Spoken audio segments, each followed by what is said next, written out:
श्री एक बार दुर्वासा ऋषि,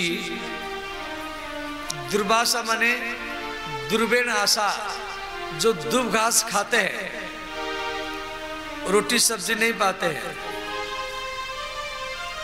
और वो दुर्वासा ऋषि एक बार वैकुंठ गए। तो वैकुंठ में नारायण भगवान अपनी प्रसादी माला को दुर्वासा जी के गला में डाल दिए। दुर्वासा ऋषि उसी माला को पहन करके वैकुंठ से पृथ्वी पर आ रहे हैं। तो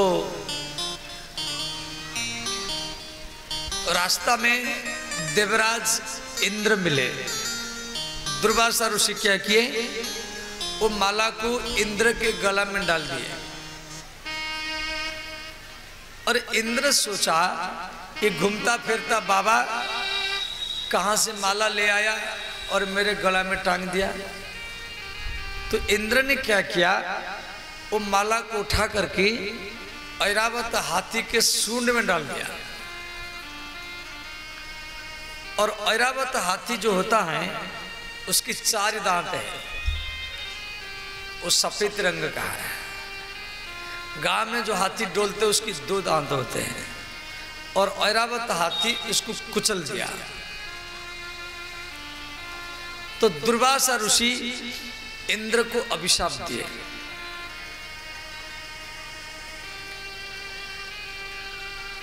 दुर्वासा ऋषि बोले तू श्रीहीन हो जा, संपत्तिहीन हो जा। तो देवलोक में जितना संपत्ति था वो सब जाकर के समुद्र में गिरा। देवताएं ब्रह्मा जी के शरण में गए। ब्रह्मा जी बोले काम करो, राक्षसों के साथ मित्रता करो और समुद्र मंथन का तैयारी करो। समुद्र मंथन में मंदार पर्वत को, भागलपुर के पास जो बांका जिला है, बांका जिला में मंदार पर्वत है जो देवघर रास्ता में पड़ता है। उसी मंदार पर्वत को ये मथानी बनाए। और बासुकीनाग, झारखंड में बासुकीनाथ है, तो बासुकीनाग को रस्सी बनाए। समुद्र मंथन शुरू हुआ। तो मंदार पर्वत डूबने लगा। तो मंदार पर्वत को भगवान कछुआ का रूप बना करके अपनी पीठ में धारण किए। बोले श्री कच्छप भगवान की जय। समुद्र मंथन जब शुरू हुआ तो समुद्र से हलाहल विष प्रकट हुआ, जहर। उद्देश्य था अमृत प्राप्त करने के लिए, परंतु पहले विष प्रकट हो गया।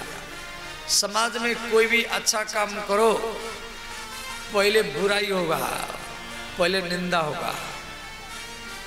बुराई निंदा को सुनकर के काम को रोकना नहीं है, समझिए। कोई भी अच्छा काम करो, निंदा बुराई पहले होगा। और उद्देश्य था अमृत प्राप्त करने के लिए, पहले विष प्रकट हो गया। अब विष को कौन लेगा? सब घबरा गए। देवता लोग भगवान शिव जी के शरण में गए। भगवान महादेव वो विष को हाथ में लिए और पान किए। पान करते समय हाथों के अंगुलियों की छेद में 2-4 बूंद विष जमीन पर गिरा।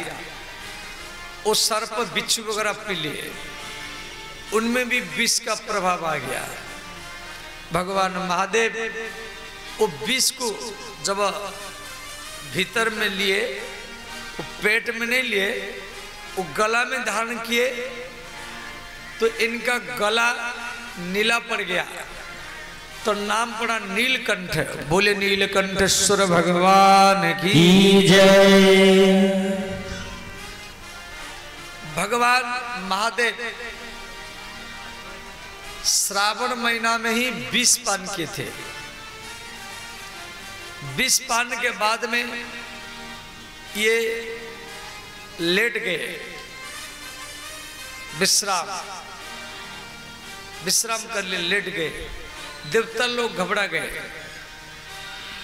तो देवता लोग क्या किए, समुद्र से जल भर भर करके भगवान महादेव के सिर पर डाले। इसलिए श्रावण मास में प्रत्येक के सोमवार को सब बोलबाम कामरिया वाले शिवलिंग में जल चढ़ाते रहते। क्यों? पहले ये देवता लोग को पहले शुरू किए थे श्रावण महीना, वो प्रथा अभी भी चालू है जो भागवत में दिया गया है। उसके बाद में फिर समुद्र मंथन हुआ, समुद्र से 14 रत्न प्रकट हुए। कामधेनु गैया प्रकट हुई। सुबह उसको ऋषि लोग को लिए। उच्चैश्रवा घोड़ा प्रकट हुआ, उसको महाराज बलि लिए। ऐरावत हाथी, इसको इंद्र लिए। कस्तुभ मणि, पद्मराग मणि, उसको भगवान विष्णु लिए। कल्प वृक्ष और अप्सरा उस स्वर्ग में चले गए। चंद्रमा आकाश में चले गए। फिर समुद्र मंथन हुआ, समुद्र से बारूणी मदिरा प्रकट हुआ।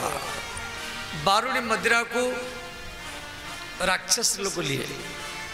फिर समुद्र मंथन हुआ, समुद्र से दरिद्रा नाम की एक देवी प्रकट हुई, दरिद्रा।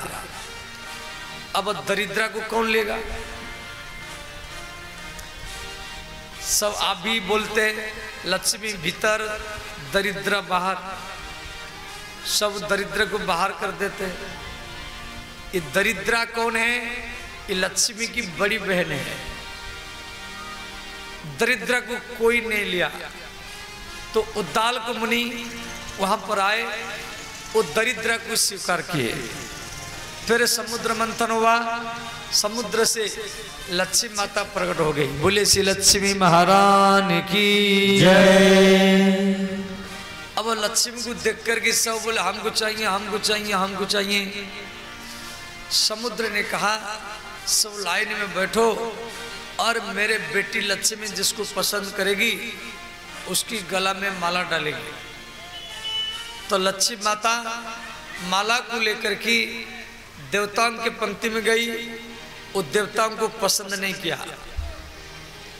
इनमें भोग शक्ति ज्यादा है। राक्षसों के पंक्ति में गई, राक्षस लोग आपस में लड़ते रहते हैं, उनको पसंद नहीं किया। ज्ञानियों के पंक्ति में गई, ज्ञानी में आसक्ति ज्यादा है, उनको भी पसंद नहीं किया। और बड़े बड़े जटाधारी, उनको भी पसंद नहीं किया, इनमें क्रोध ज्यादा है। फिर महादेव वो अमंगल वैसे है, भस्म लेपन करते, भांग पीते हैं, स्मशान में रहते, सर्प लटकाते, उनको पसंद नहीं किया। भगवान नारायण भी लेटे, भगवान नारायण भी बैठे और वो लक्ष्मी को देख नहीं रहे। तो माता लक्ष्मी क्या की माला को लेकर के श्री नारायण भगवान के गला में अर्पण किया। बोले श्री लक्ष्मी नारायण भगवान की जय। फिर समुद्र मंथन हुआ, समुद्र से धन्वंतरी भगवान अमृत कलश लेकर के प्रकट हो गए। बोले श्री धन्वंतरी भगवान की जय। भगवान धन्वंतरी के हाथ में अमृत कलश है और अमृत कलश को राक्षस लोग को ले गए। अब देवताओं को अमृत नहीं मिला। देवता लोग भगवान विष्णु के शरण में गए, बोले भगवान हम भी समुद्र मंथन किया, राक्षस लोग को अमृत ले गए। तो भगवान बोले चिंता मत करो, हम आपका पक्ष लेंगे। भगवान विष्णु क्या किए, एक सुंदर स्त्री का रूप बनाया, मोहिनी। बोले श्री मोहिनी भगवान की जय। भगवान मोहिनी इतना सुंदर रूप है, जितना राक्षस देवता थे मोहिनी भगवान के सुंदरता को देखकर कि सबके अन्न में, सबके मन में काम भाव पैदा हो गया। सबके मन में ये सोच रहा, ये मुझे मिल जाए, मुझे मिल जाए, मुझे मिल जाए। परंतु श्री सूर्य भगवान के भीतर में काम वासना नहीं आया। सूर्य भगवान मोहिनी रूप को देखकर कि इतना पिघल गए, वो मन में सोचे ऐसा बेटी मुझे चाहिए जो इतना सुंदरी हो। सबके अंदर में तो अभाव हुआ, परंतु सूर्य भगवान के भीतर में भाव पैदा हो गया। मोहिनी भगवान जो संपूर्ण देवता राक्षसों को मोहित कर लिए। ये कथा दूसरी पुराण का है। और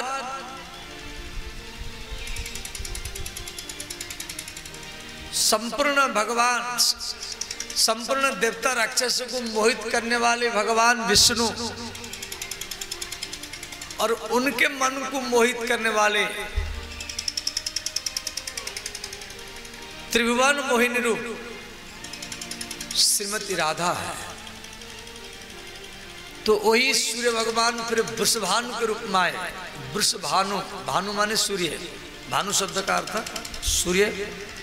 और संपूर्ण विश्व को और भगवान नारायण को मोहित करने वाले त्रिभुवन मोहिनी रूप श्री भगवती राधा वृषभानु के बेटी के रूप में आए। ये दूसरे पुराण में बात दिया गया है, परंतु भागवत में दिया गया है कि श्री मोहिनी रूप को देख करके सब राक्षस लोग को मोहित हो गए। वो अमृत कलश को मोहिनी भगवान का हाथ में पकड़वा दिए। बोले देवी इसको बांट दो। तो एक पंक्ति में देवता और एक पंक्ति में राक्षस बैठे। भगवान मोहिनी क्या किए, देवताओं की ओर से अमृत बांटना चालू किए। बांट रहे देवताओं को और देख रहे राक्षसों को। तो प्रत्येक राक्षसों को ऐसे लगा ये मुझे ही पसंद करती है, क्यों मुझे देख रहे हैं। तो भगवान अपनी नयन के द्वारा सब राक्षस को मोहित कर लिए। तो एक राहु नाम का राक्षस था, वो सूर्य और चंद्रमा के बीच में जाके देवता का रूप बना करके बैठ गया। उसको भी अमृत मिल गया। सूर्य चंद्रमा दोनों शिकायत किए। तो भगवान ये तो राक्षस है। तो भगवान मोहिनी सुदर्शन चक्र से उसका मस्तक काट दिए। वो हो गया राहु और केतु। आज भी सूर्य को चंद्रमा को हमला करता है, जिसको सूर्य ग्रहण और चंद्र ग्रहण के रूप में हम लोग को मनाते हैं। भगवान मोहिनी अमृत कलश इंद्र के हाथ में देकर के अंतर ध्यान हो गए, गायब हो गए। अब वो सब राक्षस बोले भैया वो सुंदर स्त्री कहाँ गई। कुछ लोग बोले अरे सुंदर स्त्री का बात छोड़ो, वो अमृत कलश कहाँ गया। अब देखो ये कौन है, तो मालूम पड़ा ये स्वयं भगवान विष्णु है। सुंदर स्त्री के रूप में आए, देवताओं को अमृत पिला करके चले गए। सब राक्षस देवताओं के साथ युद्ध किए। देवता तो अमृत पी चुके थे, देवता लोग को अमर हो गए और राक्षस लोग को मरते रहे। कई वर्ष तक देवता राक्षस आपस में लड़ते रहे। अब इसी बीच में श्री नारद जी आए। नारद जी युद्ध को बंद किए। तो जो राक्षस थे, जो बच्चे को जो राक्षस थे, नारद उसको बोले जो आपके गुरु शुक्राचार्य है। राक्षसन के गुरु का नाम शुक्राचार्य और देवताओं के गुरु का नाम है बृहस्पति। नारद जी बोले आप अपने गुरु को बुलाओ, मरे हुए राक्षस को जीवित करो। शुक्राचार्य जी आए, जितना राक्षस मरे थे सबको जीवित करते। शुक्राचार्य जी बलि महाराज को जीवित किए। बलि महाराज भी मर चुके थे। तो बलि महाराज क्यों, शुक्राचार्य जी के पास में मृत्यु संजीवनी विद्या है, जो मरे हुए व्यक्ति को जीवित कर सकते हैं। श्री शुक्राचार्य जी के द्वारा बलि महाराज जीवित हुए। बलि महाराज शुक्राचार्य जी को गुरु के रूप में मान करके और श्री यज्ञ किए। और यज्ञ कुंड से एक दिव्य रथ प्रकट हुआ, घोड़ा धनुष बाण। बलि महाराज वो रथ में बैठे और देवताओं के ऊपर हमला किए। देवता लोग स्वर्गलोक छोड़ करके भाग गए। तो बलि महाराज जी का साम्राज्य पृथ्वीलोक में अब देवलोक में फैला। इधर देवता लोग जब भाग गए तो देवताओं के मां अदिति श्री कश्यप जी के शरण में गई और बोली स्वामी मुझे एक ऐसा पुत्र चाहिए जो देवलोकों की संपत्ति ला करके देवताओं को पुनः दे।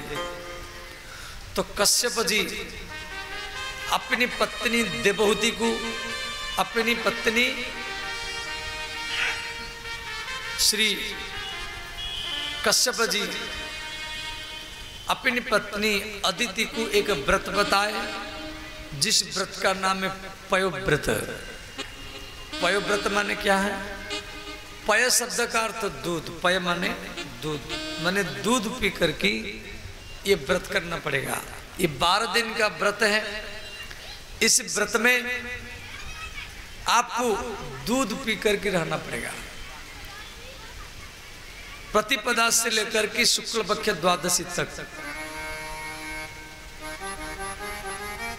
ये व्रत करना पड़ेगा। जिसके घर में संतान नहीं हो कर सकता है और जमीन पर सोएंगे, ब्रह्मचर्य पालन करेंगे, कलश स्थापन करेंगे, भगवान विष्णु का चित्रपट रखेंगे और 12 दिन तक भागवत कथा श्रवण करेंगे। 12 दिन के बाद में साधु संत ब्राह्मण को भोजन पवा करके उसके बाद में पति पत्नी पाएंगे। इस प्रकार अदिति माता ने की। 12 दिन में माता अदिति को भगवान का दर्शन हुआ। भगवान बोले आपको क्या चाहिए? तो अदिति माता ने कहा मुझे आप जैसा एक पुत्र चाहिए। भगवान बोले ठीक है, हम ही आपका पुत्र बनेंगे। तो श्री भगवान अदिति माता के गर्भ में आए। श्रोणयाम श्रवण द्वादश्याम मुहूर्ते अभिजितम प्रभु सर्वे नक्षत्र तारा चक्रुत जन्मम दक्षिणम। श्री भाद्र मास शुक्ल पक्ष द्वादशी, जिसको वामन द्वादशी के रूप में हम लोग मनाते हैं। भगवान शुक्ल पक्ष द्वादशी को अदिति माता के गर्भ से वामन के रूप में प्रकट हुई। बोले श्री वामन भगवान की जय, अदिति माता की जय, कश्यप महाराज की जय। श्री वामन भगवान का अभिषेक किया गया। सावित्री ने गायत्री मंत्र दिया, बृहस्पति ने यज्ञोपवीत दिया, कश्यप ने मेखला दिया, चंद्रमा ने दंड दिया, माता ने कौपनी दिया आकाश ने छत्र दिया, ब्रह्मा जी कमंडल दिए और कुबेर ने भिक्षा पत्र दिया, उमा ने भिक्षा दिया। ओम मंगलम गुरुपाद मंगलम, ओम मंगलम गुरुपाद मंगलम, ओम मंगलम गुरुपाद मंगलम, ओम मंगलम गुरुपाद मंगलम, ओम मंगलम गुरुपाद मंगलम, ओम मंगलम गुरुपाद। सब गाइए, दोनों हाथ उठा करिए। ओम मंगलम गुरुपाद मंगलम, ओम मंगलम गुरुपाद मंगलम, ओम मंगलम गुरुपाद मंगलम, ओम मंगलम गुरुपाद मंगलम।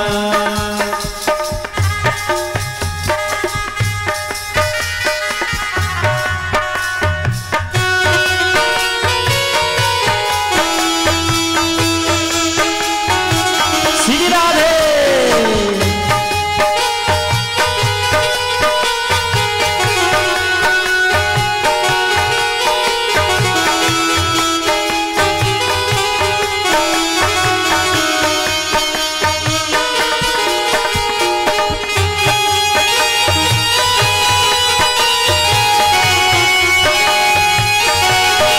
जय हो।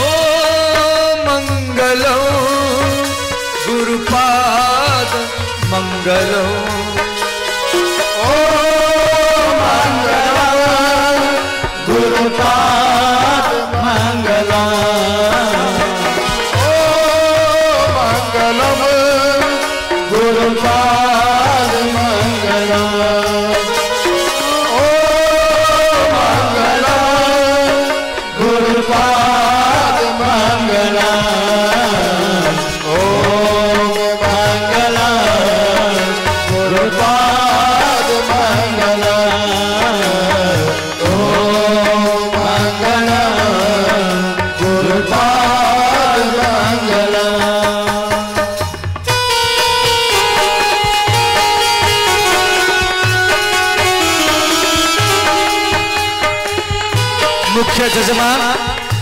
मुख्य जजमान और जजमानी और वरिष्ठ कार्यकर्ता, हमारी वरिष्ठ कार्यकर्ता श्री वामन भगवान का पूजन करेंगे और इधर आप लोग गाते रहेंगे। हाँ, मुख्य जजमान जजमानी सब पूजन करें, सब दोनों हाथ उठाए। हर हर महादेव।